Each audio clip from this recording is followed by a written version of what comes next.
Hey everyone, welcome back to CryptoCache. Thanks again so much for joining me here. Hope you're having a great day. Happy Saturday to you. Taking a quick look again at Bitcoin, double checking a couple of key factors here. We're just going to take a quick peek at our little playout chart here from yesterday. We can kind of see we're expecting a bounce off of that descending trend line and essentially, hopefully, bouncing out that 0.5 fib level there. And once more, too, for clarification's sake, for liquidation, there wasn't a ton of liquidation below the price, a little bit more above.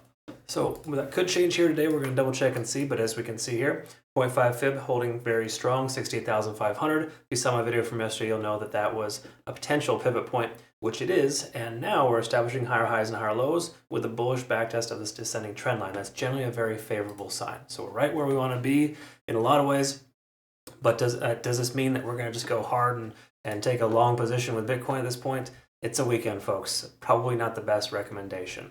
Quick congrats, though, of course, to our community, just to give you kind of perspective here. Our Bitcoin long from 66,500 is a rough estimate for our average entry, is about 29% up right now. We took profit there. We got a nice RDNT trade.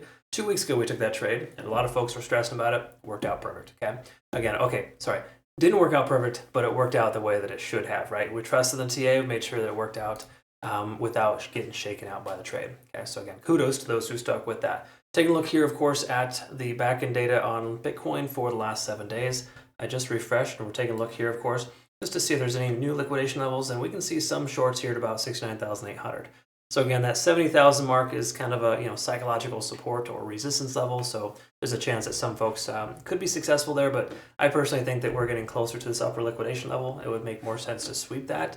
But let's go ahead and see what the TA tells us here on the back end, or sorry, the front end rather, and kind of double check a couple things rather. Now, again, when it comes to the weekly time frame, just to clarify, I generally like to look at the weekly time frame at the end of the week. So that more likely than not come tomorrow or Monday, just to kind of recap and kind of see where the week ended.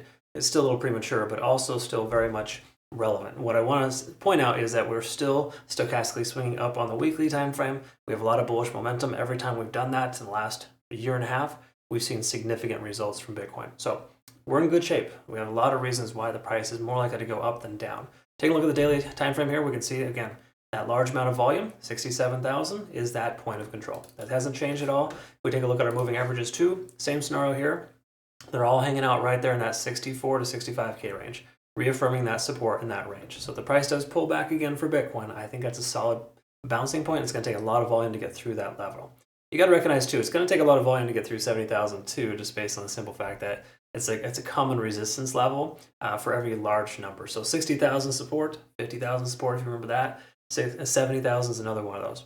Either way, we're above everything here on the daily time frame, looking very solid. We may even get a stochastic swing to the upside here soon if the price continues sideways and up. Generally, this is all favorable stuff. Okay, money flow index being the highest, that is the most important thing, letting us know there's tons of money flowing in this coin the last 14 trading days. So taking a look here at the 4 hour, let's double check this here. We are back up over the 20-day SMA. I mentioned this yesterday being a point of contention. So far, so good, holding strong there, working well with this descending trend line as well. Furthermore, too, if we take a look at the 50-day SMA, that's below the price action. We're over 50 in the RSI, stochastic swinging up, money flow index is pulling back, and we have a MACD convergence here. Okay, so a lot of reasons why the price action is more likely to go up than down. Keep in mind, this is a weekend. Volume tends to taper off on weekends. So minus that little pump that we saw here roughly 8 hours ago, we generally see a lot lower volume on the weekends. Like this is, to give you perspective, this is what a weekend looks like. All right, really low volume.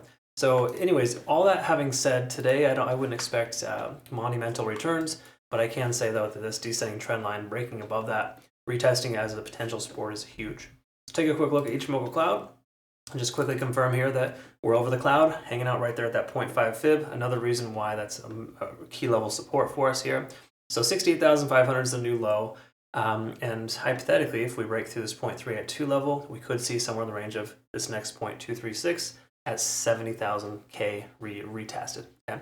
So that's kind of where we're at there in the overall sense. Everything looks pretty decent. Keep in mind, lagging span's getting closer to the price action, so generally unfavorable conditions to take along right now.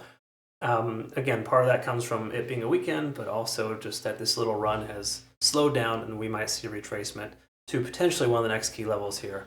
Worst case scenario, the price pulls back. We could see 0.618 hold as a support. Okay?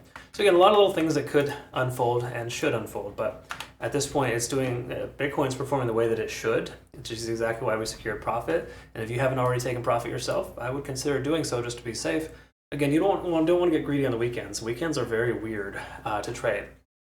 I might sound 1 or 2 signals per month on a weekend. Like for example, we took an AVAX trade last week and that worked out pretty well. But the general consensus is that weekends are not the best conditions to trade. Obviously, altcoins are a little bit different story, but I would just avoid Bitcoin for the moment, even though we do have good favorable conditions here. So I hope that made sense and I described that correctly. Do me a favor, hit the like button, comment below if you haven't yet already. Join us over at BitUnix, phenomenal exchange, highly recommended. Excellent rewards, use my link to register. And help us grow our Twitter, Telegram, Discord, even my TikTok, which I'm late to the game there, but got a pretty decent following here so far, so good in the last couple weeks. So deeply appreciate that. Again, check out my shorts on YouTube as well too. These are informative. I've got some good feedback on those. So thank you again so much for the awesome feedback. I hope you all have a good rest of your day. We'll see you in the next one. Take good care of yourself. Goodbye.